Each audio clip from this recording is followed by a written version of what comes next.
Hey everyone, and thank you for joining us for our last installment of the Artists Offstage series for the 2020-2021 season. This season, Artists Offstage has been a digital series where we've had some deep and meaningful conversations with each of the members of the Resident Artist Program. And joining me for this last episode, we have our Resident Artist Stage Director, Emily Bishai. Hi, Emily. Hello. How's it going? Fine, thanks. How are you, Pablo? Oh, I'm good. Enjoying the sunny morning here. I love this time of year, springtime. All the green is coming back. Things are starting to bloom. The tulips are out. It's great. Yeah, I know. It makes such a difference to have the sun be out, even just compared to a week ago when it was raining. I'm like in such a better mood all the time just because of the sun. Absolutely. I've heard it was like we got something like 23 or 24 days of cloudy weather in April. So this is a welcome change. No kidding, for sure. So let's kind of jump into this. Obviously, the goal here is to try to get to know you a little bit more, aside from the work that you do for the company. So tell us a little bit about yourself. Maybe go back to like childhood. Where are you from? What was your upbringing like? How did you end up here? All of those things. Yeah, I grew up in Baltimore. I'm one of 4 siblings, so always grew up in a busy house, and we all played instruments growing up. My family are all musicians and stuff. So I, also ran around outside a lot and did a lot of that. My family moved to South Africa when I was in high school. So I finished up high school there. My mom still lives there. My dad's back in Baltimore. So we're kind of spread out all over the map. And I've always been really thankful for that. I think that having the chance to experience living in different places and going to school in different school systems and all of the above, I think it really I think that was a really formative experience for me as a kid. And I certainly I also know that playing music and having the kind of priority and the emphasis that my parents placed on that is another thing I'm just really grateful for, because I think having like music reading ability and like the ability to play some instruments and stuff has like really helped me now in my career a lot. So yeah, I mean, I think I took kind of a roundabout path to get here.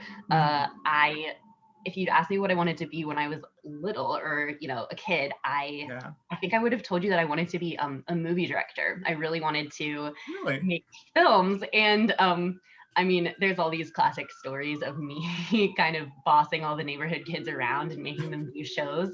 I think the earliest one I can remember was we put on The Lion King.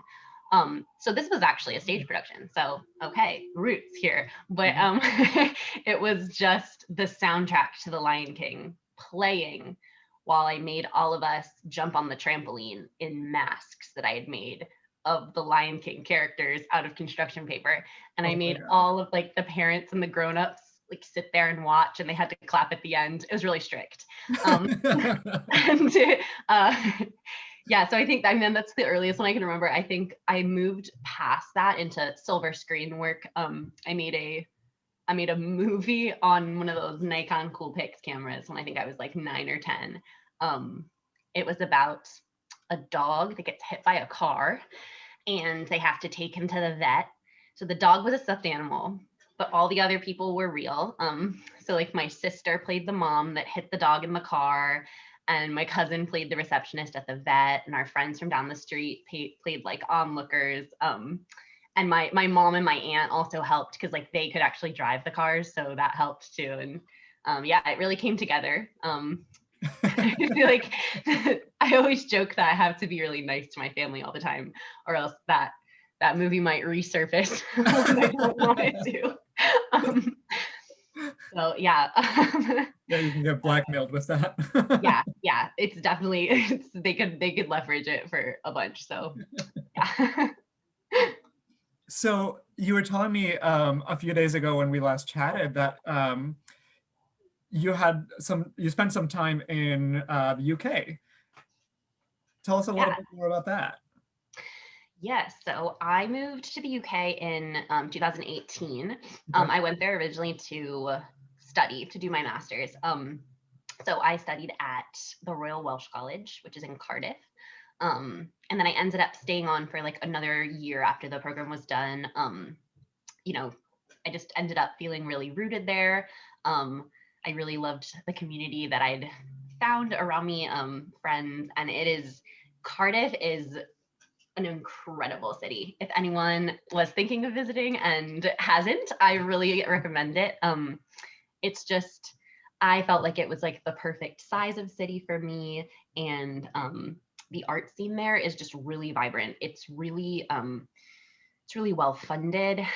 It's really publicly supported too. There's just a lot of sort of arts going amongst just people in Cardiff. It's like there's tons of museums, there's tons of theaters, there's like this really robust sort of small independent theater scene, which is fantastic for an early career director who's trying to get experience and trying to learn. So yeah, I loved my time there. Yeah, I was really sad to leave actually. I came back just now in September to come here to start the program, and it was really bittersweet. And I'm looking forward to the next time I can make it back. Obviously there's not a ton of travel right now because of COVID, but fingers crossed. I'm hoping sooner rather than later I can hopefully make it back. Awesome. Yeah. Yeah, and some folks might not know, but there's quite a large competition that happens in Cardiff called the Yes. Cardiff Singer of the World. And you had a really lovely story to share last time. Yes. Oh my gosh. Okay, so right, Singer of the World is every 2 years in Cardiff. And yeah, it's an incredible competition. One of my favorite things about it is that it's really truly international. I feel like lots of other vocal competitions that I've sort of bumped into or had friends who were singing in, and et cetera, they tend to have like a kind of a flavor to them, or a specific region that they sort of specialize, or like a specific type of voice, whether formally or informally. But I think Singer of the World really has representation from like all corners of the world. Our competitors and on the stage, and there's like a range of prizes. So there's Singer of the World, which is the grand prize, and that is based more on operatic repertoire and performance. There's also a leader prize, and then there's just this fantastic season almost of programming that goes around it while the competition's taking place.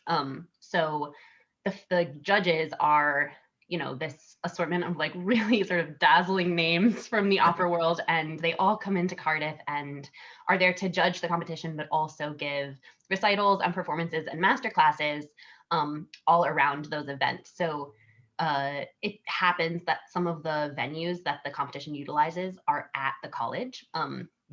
It's fairly close also to the main concert hall downtown, so it's all within walking distance of itself.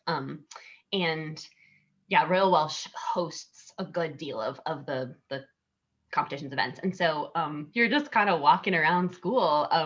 The year I was there around for it was 2019, and yeah, it was really cool. They make a lot of tickets available to the students to go to the different events. So when I was free, I could just pick a ticket up and go and see a recital by Flicka and Julius Drake, or they probably weren't performing together, but the main one, I think the story I told you was that I was in line in the coffee shop to get coffee one morning, and the lady in front of me like stepped back and stepped on my toe and turned around to be like, "Oh, I'm so sorry." And it was Kirite Kanawa. And I really did a double take. I was like, "Oh, hi." No worries. You can step on my foot again. Like, it's nice to meet you.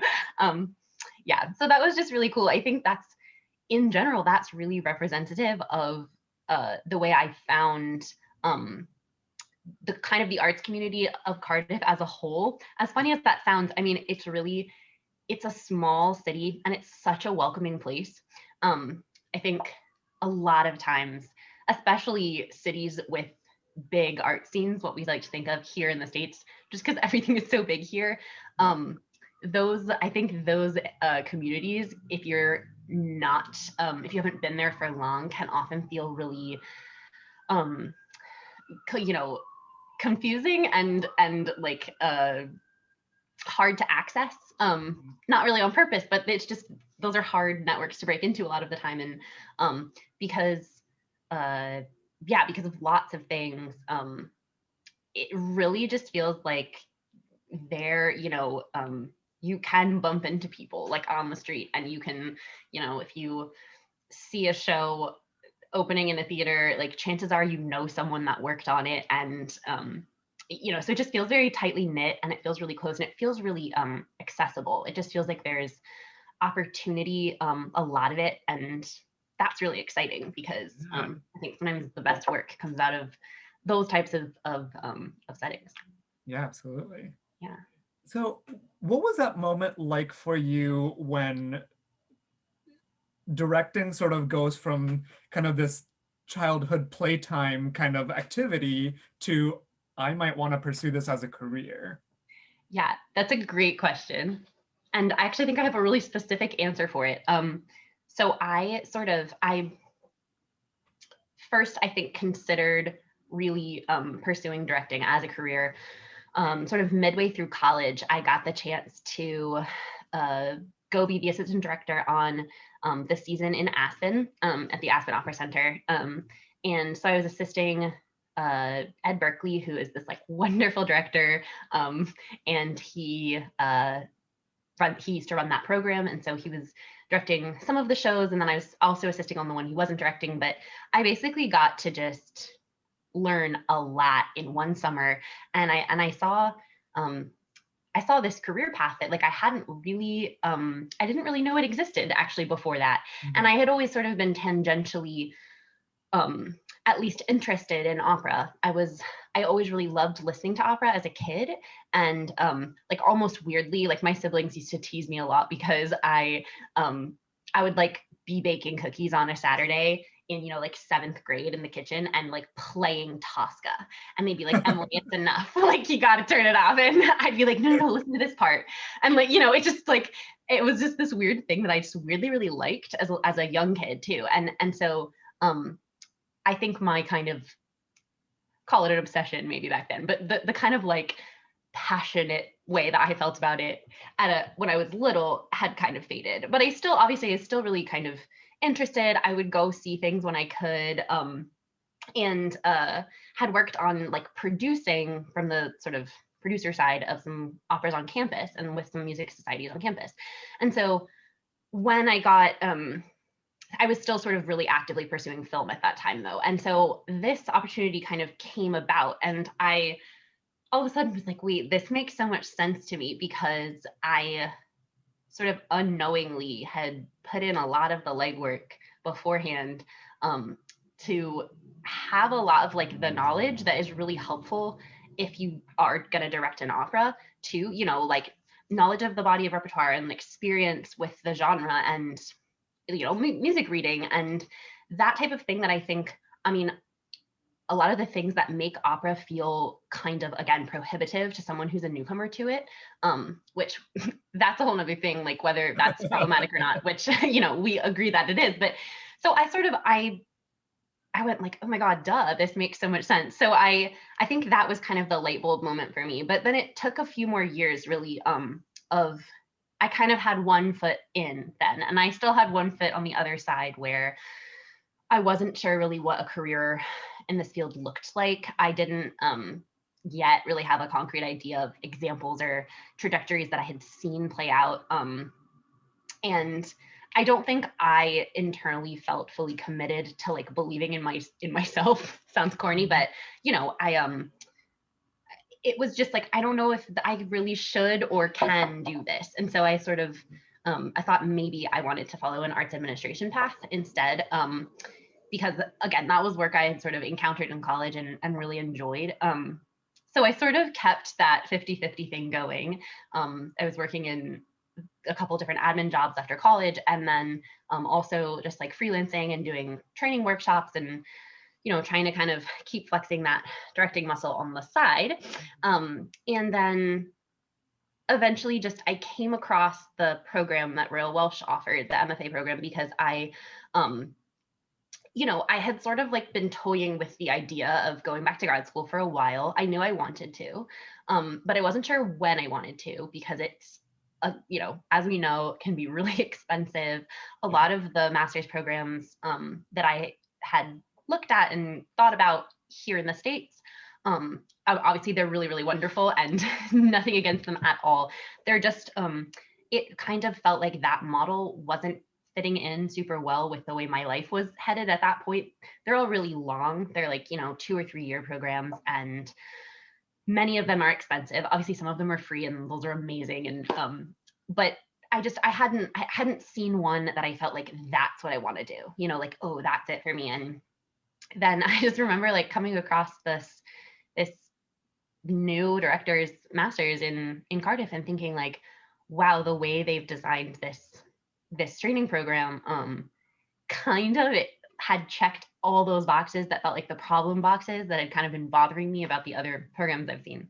And so I was like, I can't ignore this. It feels like too good of an opportunity. So I just applied, didn't know what was going to happen. And then eventually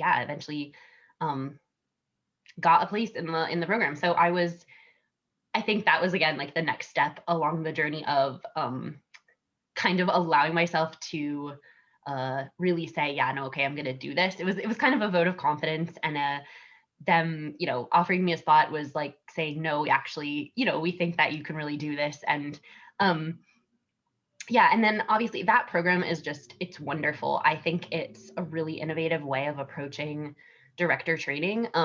It's almost exclusively hands-on. So the first semester is has some, you know, like classroom lecture work and, you know, theory and stuff. And then that's mixed in again throughout the remainder of the semesters too. But then after that, you're really kind of just in production. You're working on shows at the school, you're in studios with actors and singers from the other departments. So you get this like really wide range of approaches and practices, and get to interact with a like wide range of the faculty at the school.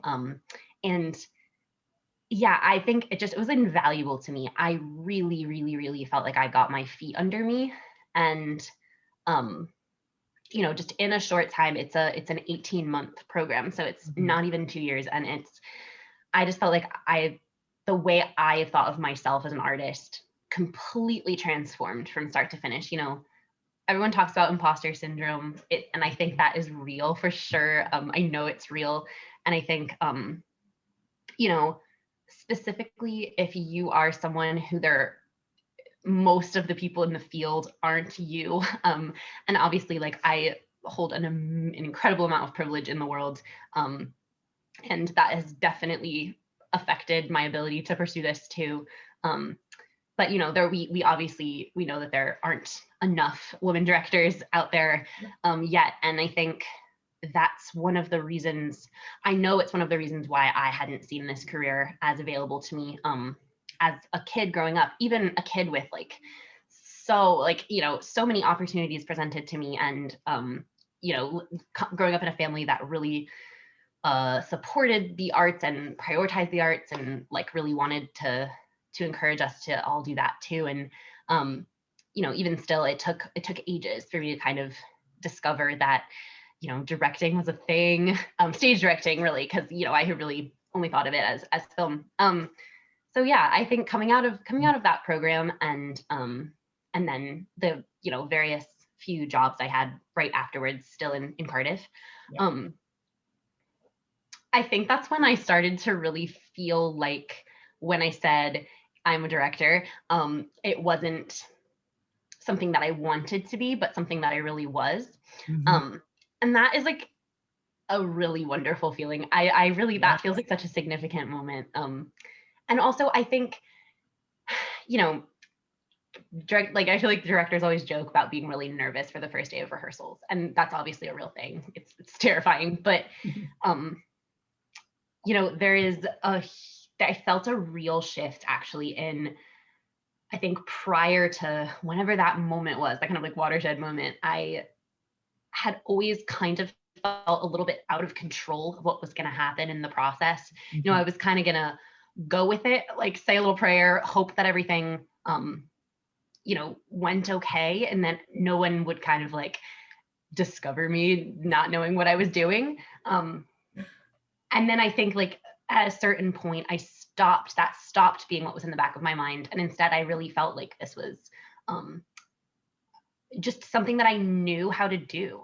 And that sounds so silly, but you know, it's like, I feel like that focused year of training kind of gave me a fluency in the craft and just like my own approach, and kind of allowing myself to say like, this might not be what I've seen another director do while I was assisting them, or this might not be something that I've read in a book, but it works and the actors are getting something out of it. And like, that's my approach to it. Like, that's how I want to direct this. And like, that might be okay, which is kind of a terrifying idea to allow yourself to believe and like internalize. So yeah, that was a very long answer to your question. No, that's perfect. I mean, yeah, it sounds like your journey has not only led you to a lot of different places around the world, but a lot of really formative experiences. Who would you say have been sort of your biggest cheerleaders kind of at each of those points? I would say professionally, I have to first say Ed Berkeley, who 100% of the credit goes to him for, you know, seeing potential in me that I couldn't see in myself, and offering me a chance to explore it, and being doggedly supportive of me. I owe him so much. And he is just like the most wonderful teacher to almost, I mean, everybody who's ever worked with Ed, well, I think will just say the same thing. He is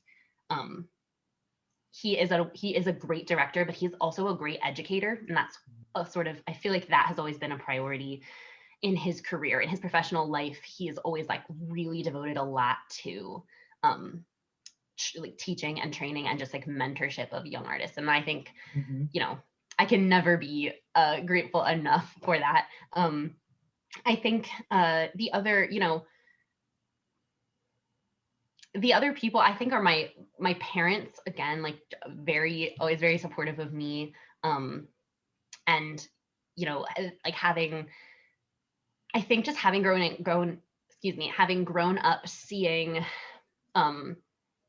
you know, seeing like adults who felt that the arts were important and like worth pursuing. And that, I think, again, is just invaluable, because that's definitely not a dominant like ideal across American culture and our society in general. Like, you know, so I just think like I never had to have like a fight with anyone to persuade them that this was like a viable or a real or you know, a valuable field of work. And that's, again, like I'm just so privileged. That's so privileged, and I'm so grateful for that.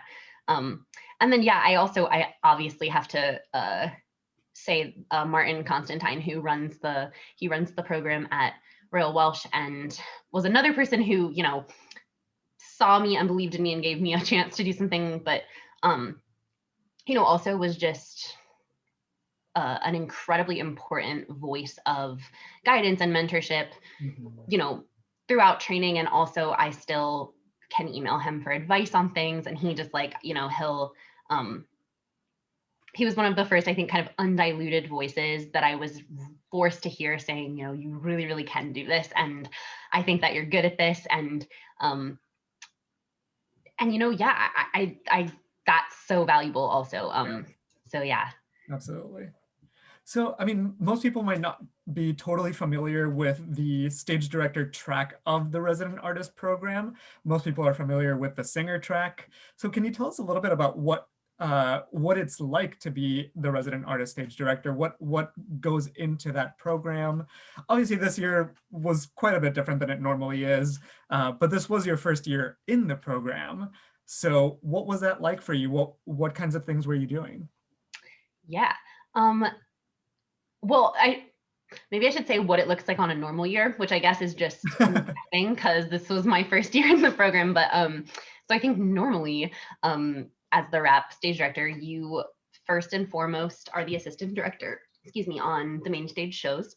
So that would have been the season with, gosh, it feels like such a long time ago. Onyegan and The Shining, I guess, Yeah. and oh gosh, we were gonna do a bunch of shows, weren't we? Yep. So yeah, I was gonna be the AD on those. And then I think there's like little secondary programming things, like maybe some donor events and like smaller sort of like concert events that I would help with staging for. And then the other part is sort of providing coaching for the singer contingent of the rap program. So coaching and, you know, like some movement work and some acting work, sort of just like supplemental to the other the roles that they're doing and the coaching they're doing and the work they're doing with Celeste and Alan, and the rest of the staff of the company. So I think that's my understanding of what the normal version looks like. So the COVID version has looked like a lot of different things. I mean, again, I can't say how grateful I've felt to have ended up here this year. And I'm sure that's something that I think probably all the raps have echoed across this whole series, because I know we all talk about it all the time amongst ourselves, like, this is so lucky. Just knowing how many friends and colleagues and people around their community have had their like livelihood and jobs disappear this year. And we somehow ended up in a place where not only did we have, you know, a source of income and support and structure around us, but also opportunities to still be doing work right now, which is just incredible. So that work, I think back in the fall when we first arrived and everything really was kind of only on Zoom. There was some in-person coaching in the building, but, you know, we were working on Opera in the Outfield, which was digitally prepared, and other like various sort of smaller recordings. So I was doing some in-person coaching with people. We also started like a series of just like acting technique sort of group workshops. It was very fun. I have to say, I had never thought about like teaching or guiding or leading acting work over Zoom. It was really insane. I felt really uncomfortable. I think it was really good for me. But I hope that it wasn't, you know, I hope that at least everyone got something out of it, even though it was on Zoom. So yeah, we did some just like basic groundwork of different sort of like big name theoreticians of acting, I guess. That was a very weird way of describing that. Started with Stanislavski, worked through some, you know, technical approaches and rehearsal techniques and things like that. And then I made everybody learn and perform a monologue, like a spoken monologue, not a sung one, obviously, which, yeah, I mean, I think I felt was really valuable in a couple different senses. One is that it is, I think, becoming more common for companies to ask for monologues from singers in an audition package. And also, I just think that it's really valuable to do that kind of like really nitty gritty training work, even if you are an actor who acts normally with your sung voice in operatic roles.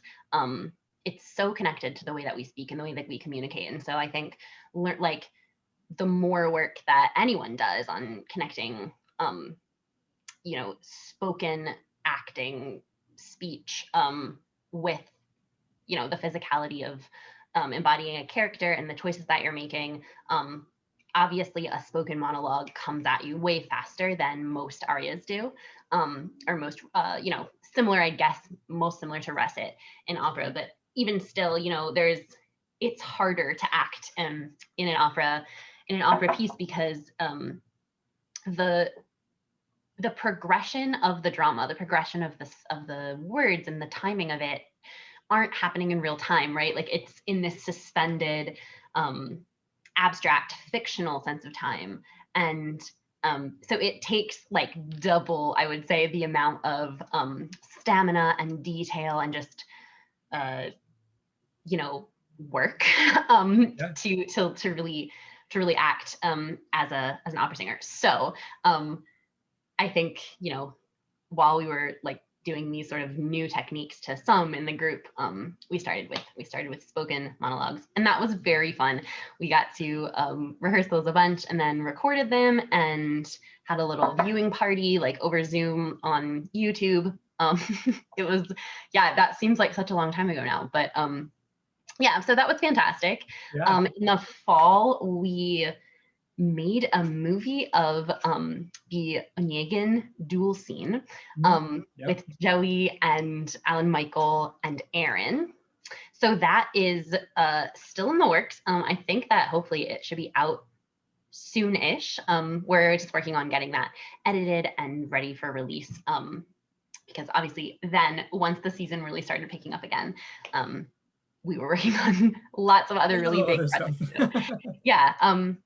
But I would say one of the things, while obviously the year has looked really unconventional by what we've experienced in the past, it's been such a blessing in disguise to have this extra time for coaching on a really like, I think what doesn't get allowed to have the time to happen just by the way our schedules normally work and the pace of the world at normal times is, this kind of consistency and revisiting and really building a working relationship with, people, your colleagues and people in the industry. I feel like that happens most when you're still in school. And then after that, you're so busy that, that having that repeated time and just the space to really dig in and build those relationships it's just like, it just never happens. It's such a luxury. So it has been unbelievably great to have the time and the space to work with everybody else in the program and, get to know them as artists, get to know how they approach things, having just like the bandwidth to, do projects that we would never do in a normal setting. But they've been incredible. And I feel like the sort of just the level of getting to know everybody else that we've gotten to is, I don't think that I would feel as close to any of the people in the group in a normal year, because I think normally we would be running around to rehearsal and going constantly. And so yeah, that has definitely been the hidden silver lining of the being in this program in the pandemic. Yeah, I mean, one of the overarching threads that I've seen in a lot of these interviews is exactly that, what you're talking about in terms of having this pause in full productions has allowed for a lot more focus on the individual artistry of each of the, either the singers or you or the pianists.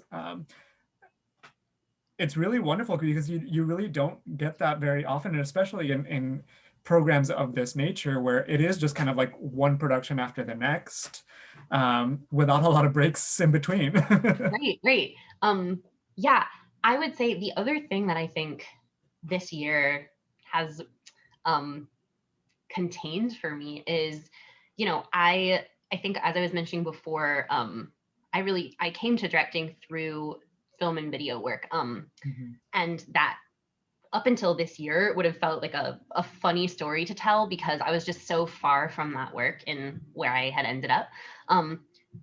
I was always really glad to have had that foundation and that experience and those kind of perspectives of like just the visual aspects of like film theory and what all of that kind of thing had had put into my brain, I guess. Like I think I would always sort of touch on it in physical stage rehearsals, but that was literally it. Like that was the extent that was kind of in my world anymore. And I think, I mean, again, because a big part of the reason why I sort of made this shift over to really wanting to work in live performance art mediums like theater and opera is I just felt really disillusioned with film. At a certain point through college, I felt, what I could see of the film industry at the time, and I guess still today, although things are changing and it's really great. It just felt like maybe not the world that I wanted to commit to like spending my life working in. It felt sort of artificial and a little toxic. And, I just felt that sometimes film work, and my film work specifically, felt pretentious. Like it felt artificial and like something that, you get to spend all this time editing a film to make it perfect. And I don't know that that's always a good thing, right? Like I think that this like concept of it there being a perfect cut, you can never access it actually. That's an unreachable goal, unless you're Alfred Hitchcock or, somebody else. And I also don't even know that thinking that your work is perfect is a healthy mindset to be in as an artist. Like I think that that's sort of unsustainable, and it wasn't interesting to me anymore. Like it was sort of, so all of that, it sounds like, it was very existential because I was like 19 and, really like having obviously, yes. So I had really moved away from film, and then this year, everything being back, being stuck on a digital release mediums and formats, it meant that filming things, like obviously like a lot of it at the start of the year was like videos that I was filming on an iPad in Bemis for somebody's like mock audition video, but it kind of just like started to lay those seeds back in of like, hey, like this is kind of fun, and I used to really love this, and it kind of felt a little bit like riding a bike. I kind of just was like, okay, maybe this isn't the worst thing. And also, I think this year has shown our industry as a whole that those two fields aren't as far apart as I would have told you for sure, and as like I think others would have thought too.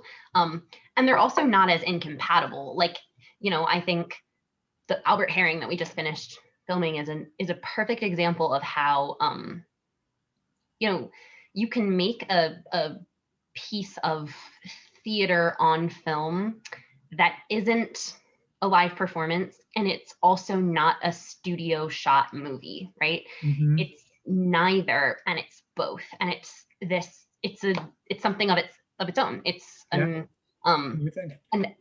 yeah, I think it's fantastic. I think it's a really, really interesting way to approach this repertoire. I think that there's so much there left to be explored, and this year has definitely opened my eyes to that in a new way. And I think that that's true for a lot of people across the industry. And so yeah, that has been another really sort of big hidden silver lining for me, is rediscovering actually in a way kind of what about film work used to feel really good to me. So I'm hoping to get to do more of that as we move forward too.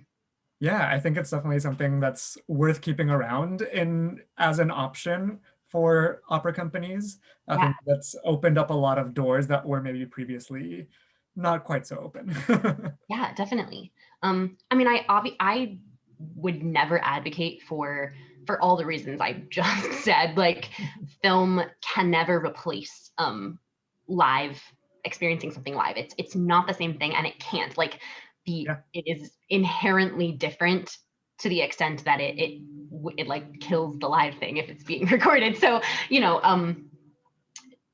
I don't feel like it's risky really to like embrace both sides of this, because by definition, like there's room for both of them because they're not the same thing, so that we can combine them in really interesting ways, I think, and sort of discover new ways of presenting or performing works, but it'll never be better or more popular or more this than the ways that we have approached performing opera in the past, because it's just not the same thing, and you can love both of them and you can get something out of both of them. So I think that was a really valuable thing for me to learn this year, really learn and like realize and go like, oh, this is cool.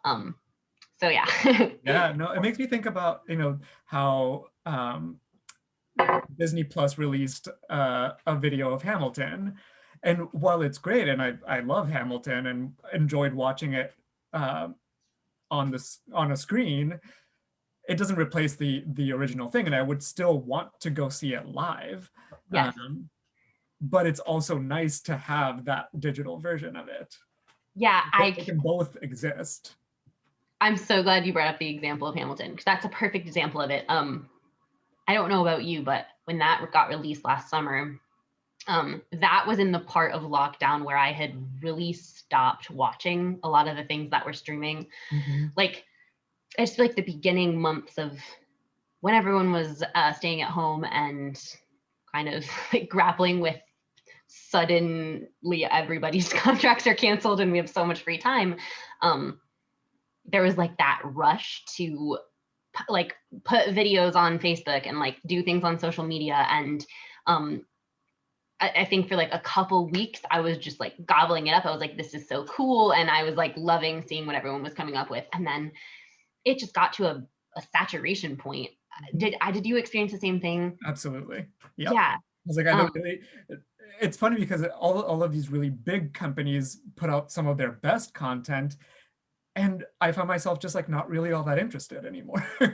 Completely. I don't, I'm sure in 5 years, like people will have come up with a name for what that was, and it will be this like kind of important social phenomenon that happened. But yeah, it was just, it almost like, in a way, it almost hurt too much to watch things that were like this shadow version of what we all wished that we could be doing. And I think it had like just enough time had gone by where the idea that like, oh wow, this actually might not be over very soon, had sort of sunk in.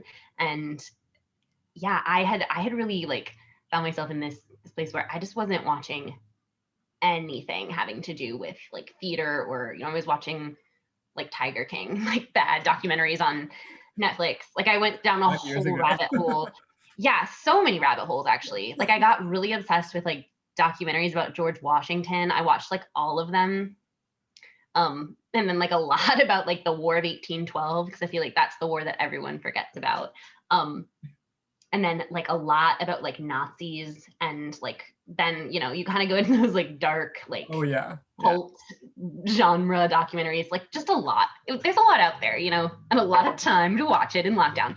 But yeah, I like when Hamilton came out, when that video of it was released, that was the first theater adjacent anything that had like crossed my eyeballs in months. And I mean, I was at my mom's house at that point, and she can attest, my brother was there too. Like I was a mess. I was like completely bowled over by it. It was like somebody had like opened the windows and said like, look, this is so cool and you missed this. And so yeah, I probably watched it like 4 times. I don't know about you, but I just like couldn't get enough.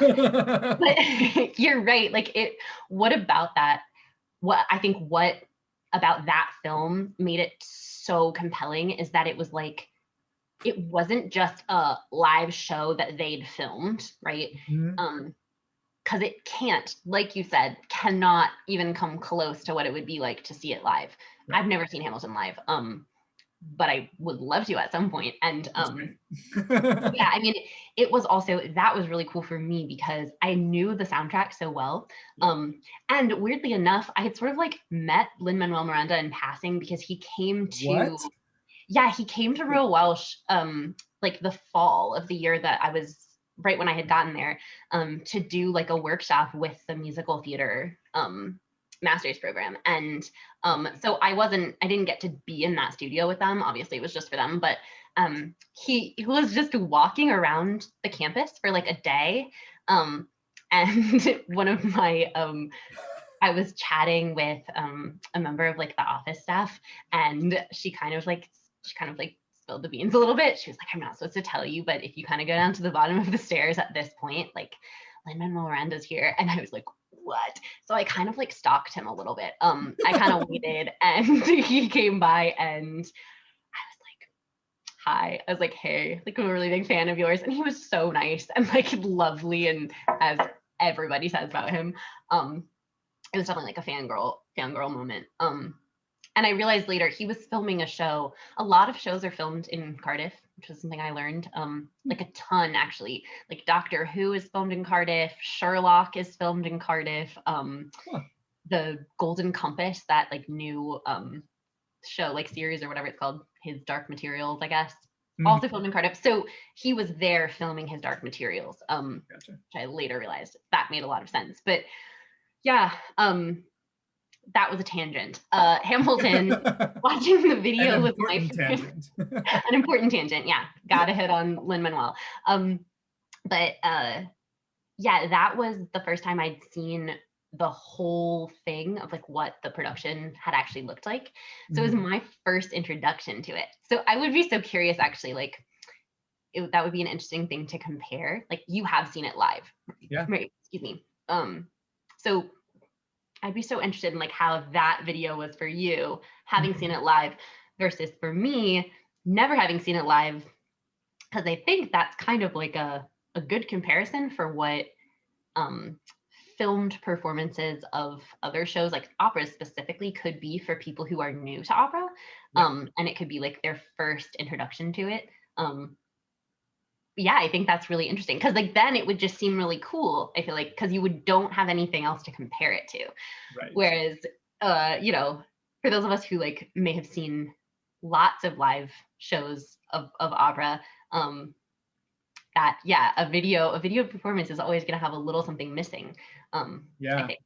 And not to like lean in harder on the Lin-Manuel Miranda thing, Yes. but you know, it's so different, like what Hamilton did in terms of this digital release on Disney Plus versus the movie version of In the Heights that's going to come out, which is a totally different thing. It's not a filmed performance. Like they just made a straight up movie out of it. Yeah. So the kind of different versions of similar things that we're talking about. 100%. Yeah, that's such a good point, because I don't know what your opinions on like all of the movie musical versions that we've seen come out. I definitely have mixed success. yeah, exactly. Like but I think as they keep making more, like obviously Cats happened, and that was a low point. And like after Les Mis too, like that was another, you know, it was kind of going like this. And now I feel like with the West Side Story movie that's coming out, and I heard that I think a movie of Dear Evan Hansen is coming out. Did I make that up? Yeah, I did think I heard about that. So that's gonna be amazing. And like In the Heights again. Yeah, I'm so excited. But I just think that well, firstly, I know like Steven Spielberg, who's doing the West Side Story, obviously he is a huge fan of like musicals. Like he was never going to approach that movie from the standpoint of like, I need to fix this. I need to like make it into a better version. Like I think that movie uses the original Jerome Robbins choreography. Like it's really like, it's almost like it's like an homage to the original film, because apparently that's like one of Steven Spielberg's favorite films. And he just loves West Side Story. So really wanted to stay true to like the original intent of the piece, but just make it look, you know, like it was made in 2020. And that's so cool. And he cast so many like actual MT performers who have that like the real deal you know, ability. So I don't think either of those are going to be like the studio recording of somebody that mostly acts and a little auto-tune. Like no, I think it's going to be fantastic. We're not going to see Russell Crowe in that. And bless his heart. I hope not. I mean, maybe he could be who's the police, like the one that doesn't talk, Gladhand or Officer Krupke, or one of the cops in that show who doesn't sing. I mean, who just only talks. Yeah. Russell Crowe could make a cameo as him.